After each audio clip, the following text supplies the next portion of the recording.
Bonjour, ici Stéphane Lévesque. Je suis en compagnie de Cindy Tessier, une entrepreneure qu'on va apprendre à connaître. Cindy, ça va bien? Ça va très bien, merci. Et toi? Oui, ma voisine de 2 maisons. Hein? On est à côté. Saint-Léonard-d'Aston. Ben oui, parce que ça, tu es rendu avec des bureaux, mais là, on va faire le chemin qui nous mène à ces bureaux-là, à l'entreprise que tu as développée. Oui. Mais à la base, toi, tu es une résidente d'Aston Junction. Oui, tout à fait, depuis 2012. 2012. Et tu n'étais pas native d'ici. Tu es venue avec nous autres à un moment donné. Tu es native de quel coin, toi? Oui, de l'Abitibi-Témiscamingue. L'Abitibi, quel coin en particulier? Oui, Rouyn-Noranda. À Rouen. Il y a une phrase que j'aime bien, moi. À beau mentir qui vient de Rouen. Non, c'est pas vrai. Toute blague. Ben, je ne parlerai pas contre l'Abitibi. Ma mère vient de là. Donc, on est là. Qu'est-ce qui nous amène à venir? Parce que là, Rouyn-Noranda, c'est une grosse ville. On déménage à Aston Junction? Pas tout à fait. OK. Il y a eu une étape entre les deux. Oui, okay. Mon mari a eu une promotion à Trois-Rivières. OK. Donc, on s'est envenu tout d'abord à Trois-Rivières et par la suite, on a décidé de faire un projet de vie de bigénération, avoir une maison bigénérationnelle. Okay. Puis, c'est vraiment la maison à Aston Junction. Le presbytère. Parce oui, que le fameux exactement. Presbytère qui est habité maintenant, c'est par votre famille. Exactement. Fait que c'est-tu tes parents à toi? Oui, c'est mes parents à moi. Initialement, on était avec tous les enfants aussi. Donc, c'était pas bigénération, c'était trigénération. Parce que toi, tu as des... Comment? 4? J'ai 4 enfants. 4 enfants, un garçon, 3 filles. Exactement. Il y en a que j'ai vu passer à la découverte, moi, là. Oui. Des gens dynamiques. Puis tu as une fille qui travaille actuellement avec toi. Oui, la plus vieille, Ève. Puis tu as une fille qui est à la Relance. Oui. Oui, qui est une excellente Relance Nicolas Bécancourt, organisme en prévention des dépendances. Allô, Annie. Annie, c'est la patronne de ta fille. Donc, elle fait de la photographie professionnelle, puis elle est aussi à la Relance. Oui. Le garçon, comment il Aux s'appelle? études, Encore? l'Université d'Ottawa. Bon, il étudie en quoi, lui? En sciences politiques. Ah, comme moi. J'espère qu'il va mieux tourner que moi. Et la plus jeune qui est agente de bord. Agent de bord. Agente de bord, donc 4 enfants. Fait que là, on va parler de ton entreprise, là, mais c'est audacieux, ça, acheter un presbytère. C'est un projet en soi. Parce que c'est gros. Oui. Puis étais-tu en bonne condition? Oui, quand même. OK. Quand même. Ça fait quelques années qu'il était transféré là, de la communauté à du privé. Donc, on a acheté d'un particulier. Puis, oui, c'était très bien entretenu. Puis, c'était la bonne grandeur, je pourrais dire, pour toute la maisonnée. Ben oui. Puis le terrain est magnifique, les arbres matures. Oui, c'est vraiment au cœur un superbe endroit là, pour la famille. Entrepreneur comme côté, à un moment donné, les enfants quittent le foyer familial. As-tu un projet de bed and breakfast, quelque chose? J'ai toujours plein de projets, donc j'en dévoilerai pas plus. Bon, mais ce sera pour une autre entrevue. Exactement. Et le profil que tu as, Cindy, toi, t'étais-tu une entrepreneur? Ben, t'étudiais en quoi? Pas du tout. J'étais pas entrepreneur. Okay.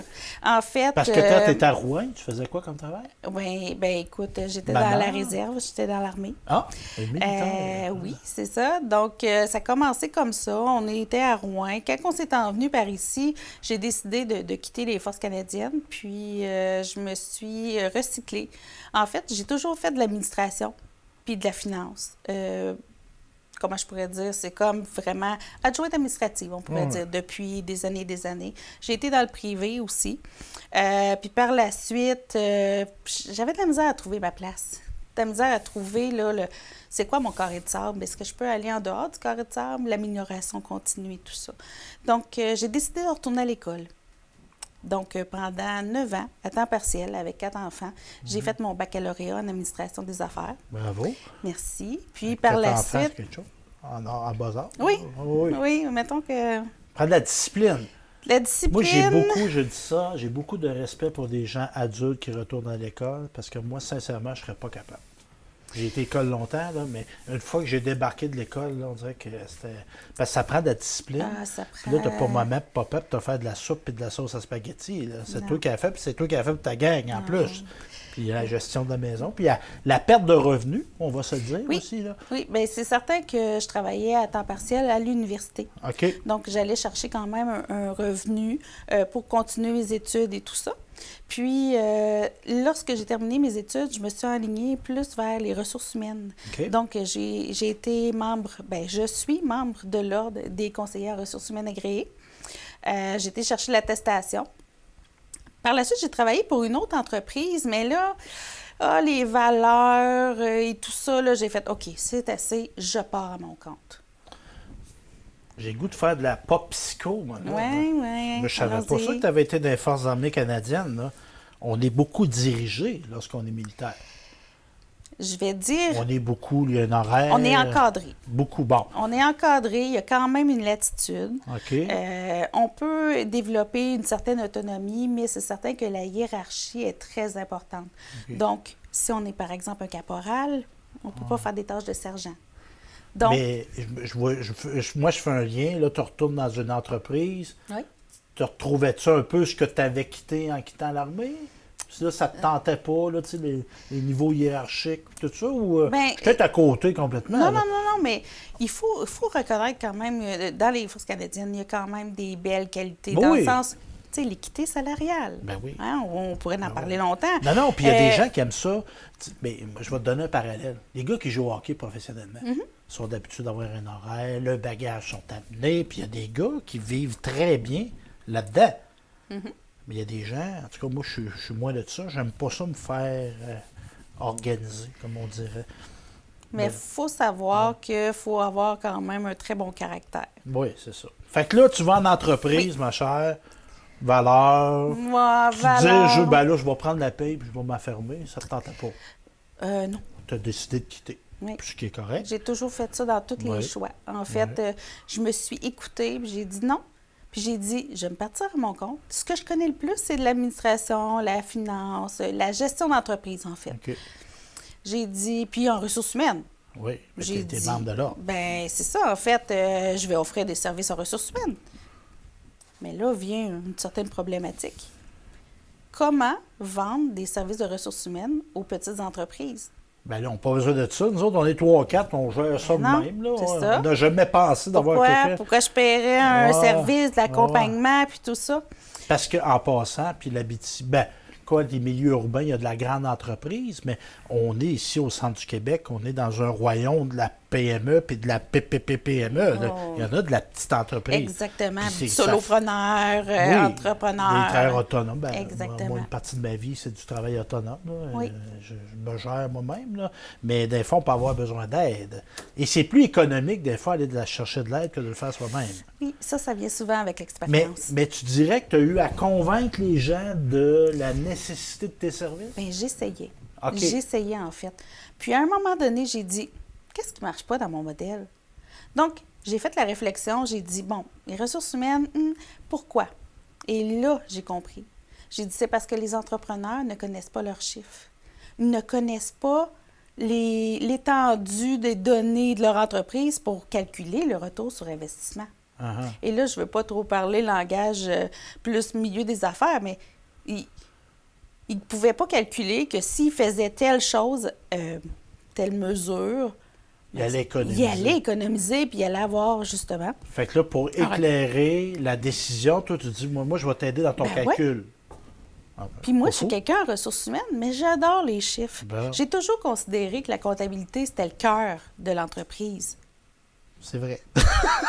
Mais moi, je ne trippe pas là-dessus, personnellement. Mais... Parce que ça prend de l'argent à faire des affaires. Exactement. Mais souvent, on associe ça à... Parce que tu es une fille full dynamique, tu es joyeuse, mais on a comme des gros préjugés sur les gens qui font de la comptabilité. Oui, mais je fais pas de la comptabilité pure. Non. Contre, qui se part en affaires pour gérer de la paperasse? C'est très rare. À part moi. Ouais. Et les bureaux de comptabilité, les bureaux de gestion. Puis ils sont souvent, puis ils offrent des services, puis c'est correct qu'ils offrent des services, mais je dirais que c'est peut-être pas accessible aux solo-entrepreneurs.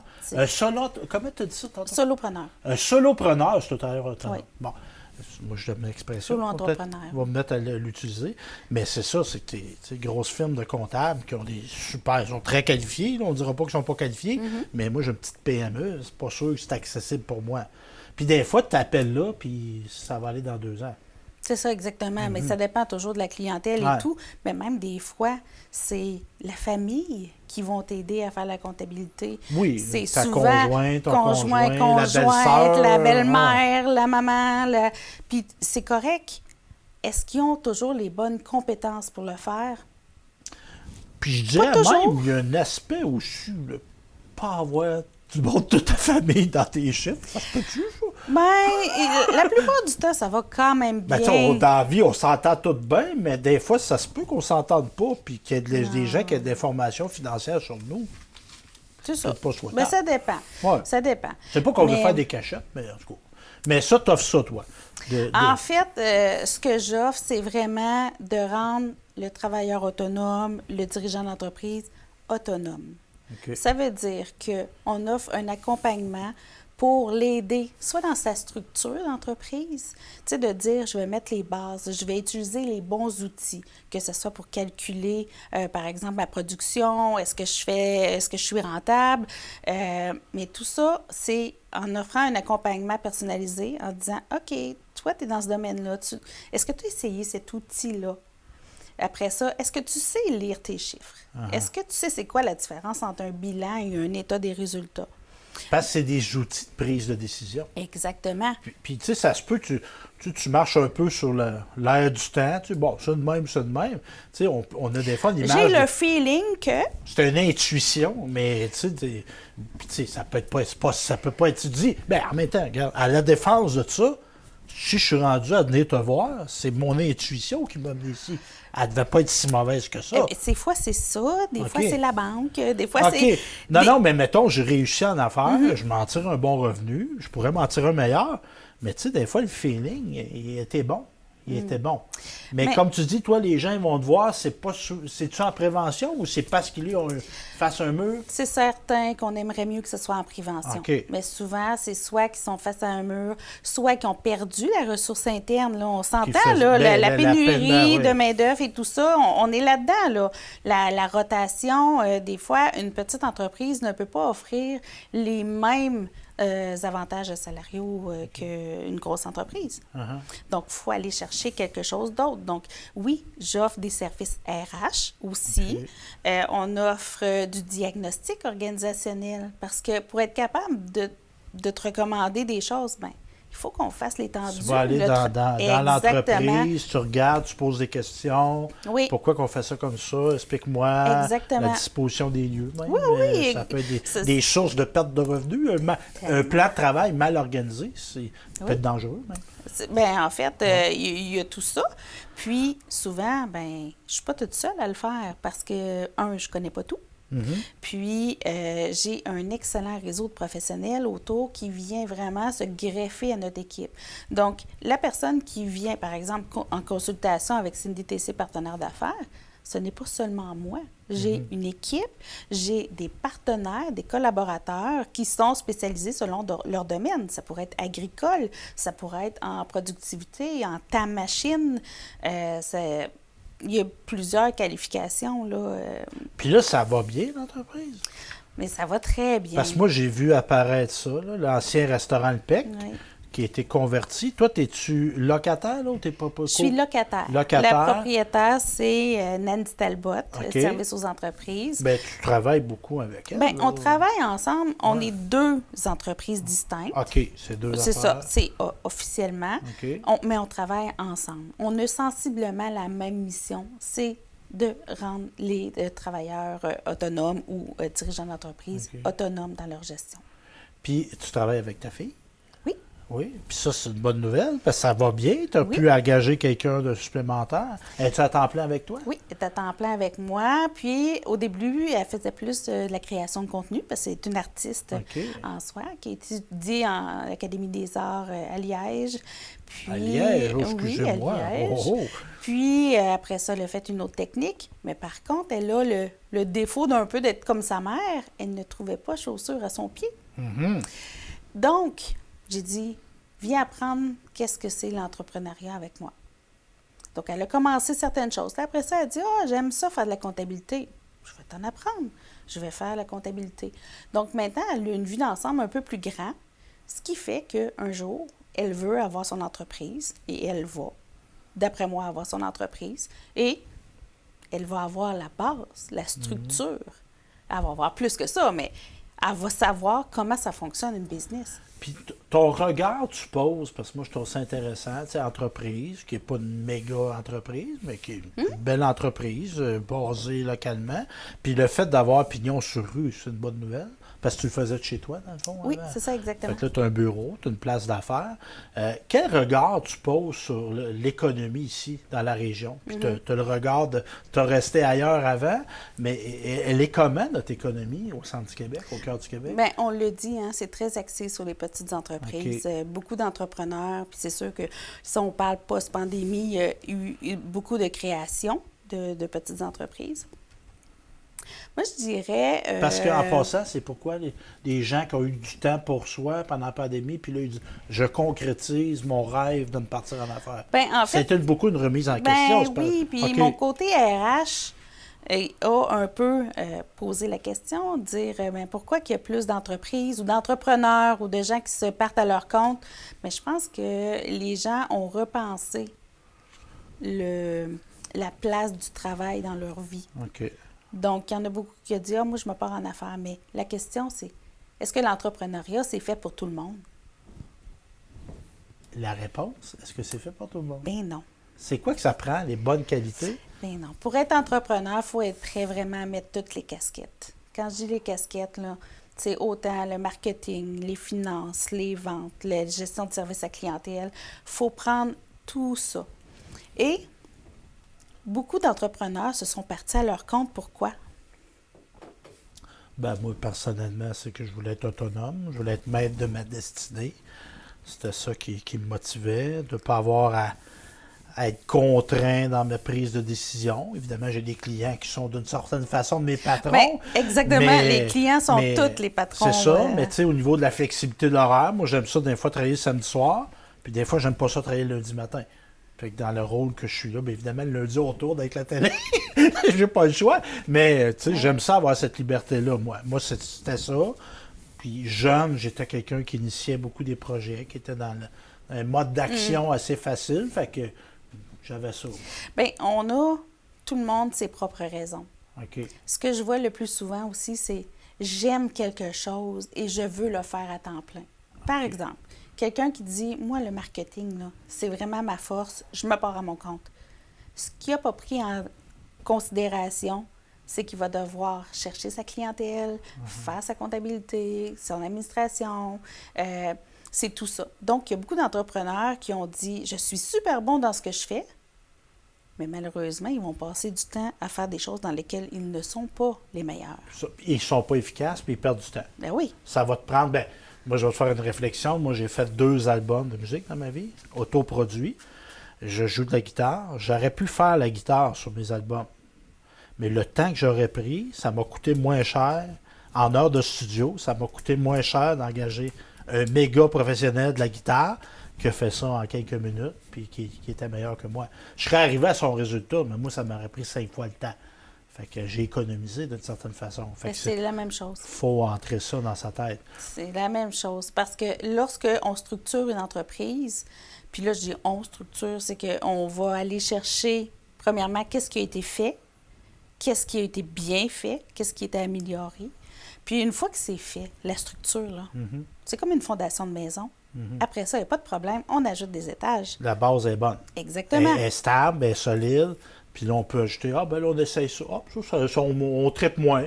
C'est ça. Mais la fondation reste là. Exactement. Puis lorsqu'on qu'on veut prendre des décisions, si on sait exactement, OK, ça, je peux me le permettre. Ça, c'est en ligne avec ma vision. Ça, non. Ça, je dis non.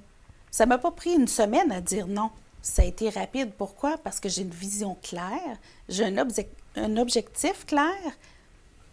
Ça Puis s'est ça, fait naturellement. le type d'économie qu'on a, on le disait tantôt, ça module d'être prêt à porter plusieurs chapeaux, mais en même temps, puis je reviens à toi puis à d'autres personnes, d'être capable de se rendre compte que ça, je suis peut-être pas efficace à le faire, donc je vais le faire par quelqu'un d'autre. Oui, c'est ça. C'est pas un aveu de faiblesse. Ça. Bien, en fait, je dis toujours, on peut déléguer une tâche, mais on ne délègue pas le contrôle. Non, ça, c'est là qu'il peut arriver des conséquences un peu fâcheuses. Parce que des fois, on ça dit, arrive, la fraude. Ça me tente pas, Ben oui. ça me tente pas de m'en occuper, je le regarde pas. Ouais. Ce qu'on ne sait pas, ça fait pas mal, mais à un moment donné, la banque appelle, les paiements se font plus. Exactement, parce que...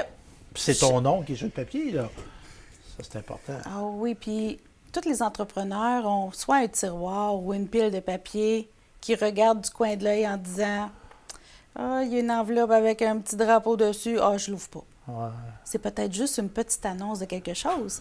Mais C'est comme la quel pouchette. est ce serment de cœur? Ouais. Et... C'est comme la pouchette d'une maison. Je ne vois pas. Non, mais c'est ça, mais il faut s'en occuper. Ben oui, il faut le faire, le Faut ménage. s'en occuper. Ben oui, c'est ça. Puis, donc, tu me dis ça, je trouve ça intéressant ce que tu me dis là.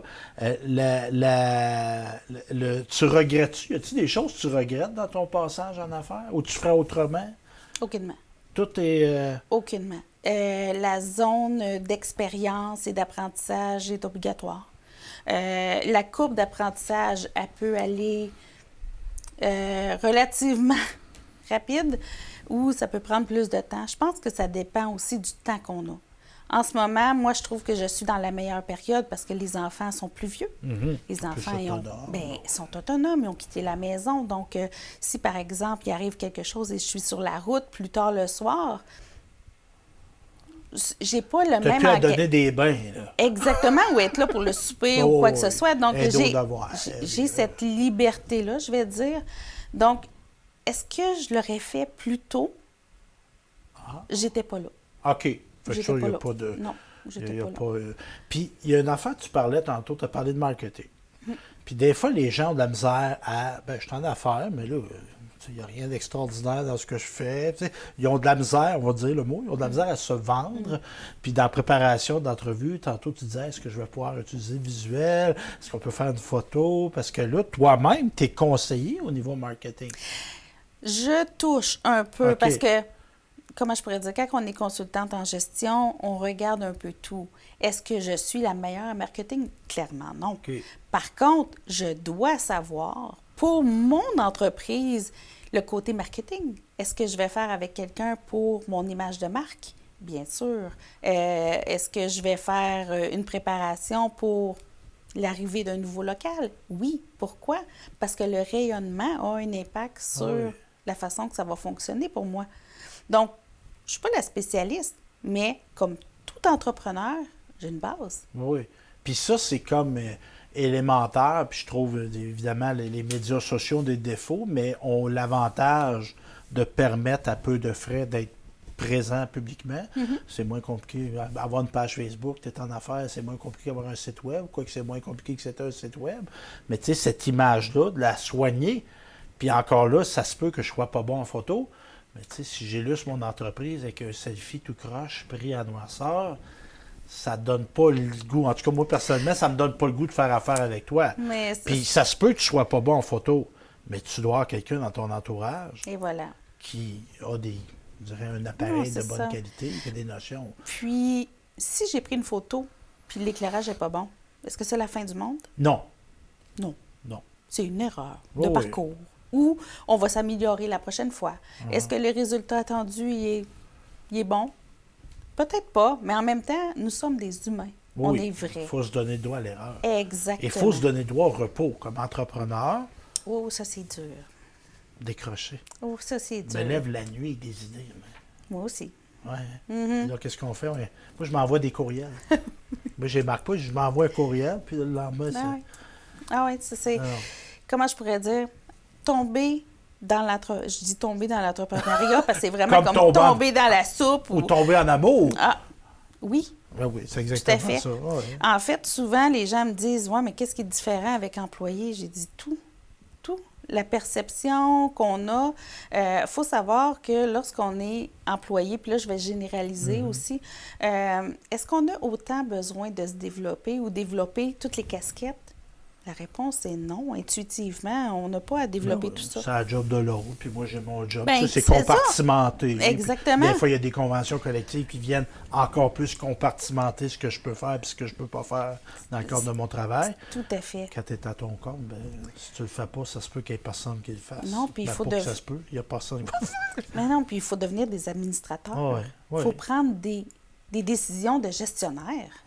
Surtout quand on a une équipe.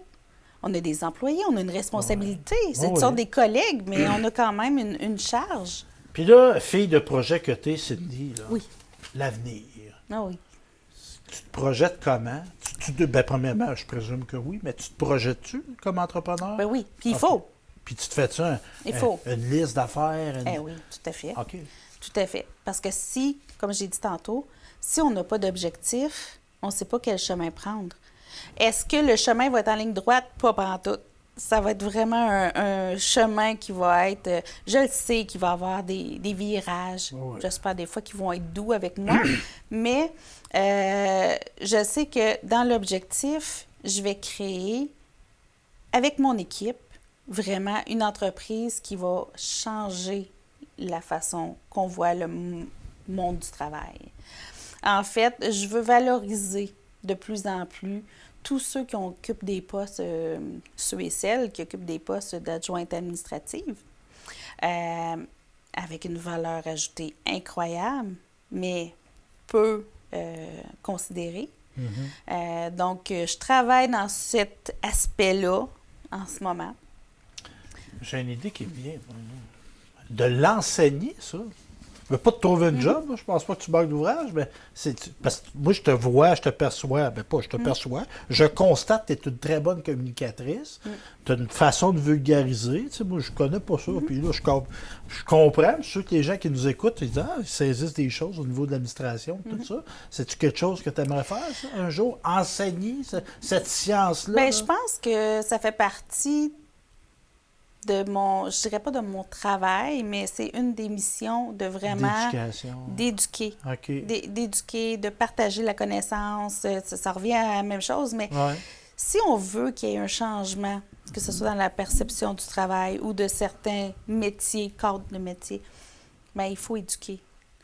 Il faut montrer quelle est la valeur de cette personne-là dans le milieu du travail. Regardez tout ce qu'elle fait.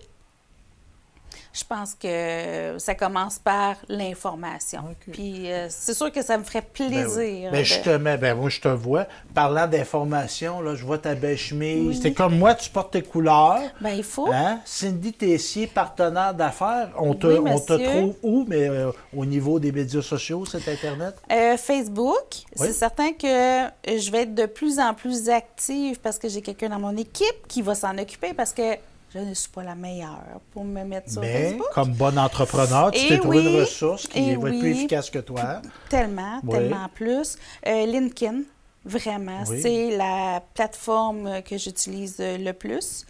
Par la suite, il y a le site Internet qui va être bientôt en refonte. Oui, bien, j'ai pu le voir, c'est très beau, mais comme on est en innovation. Oui, c'est ça, exact. Plus de place. Pas prendre de retard. Plus de place pour la collaboration, les équipes.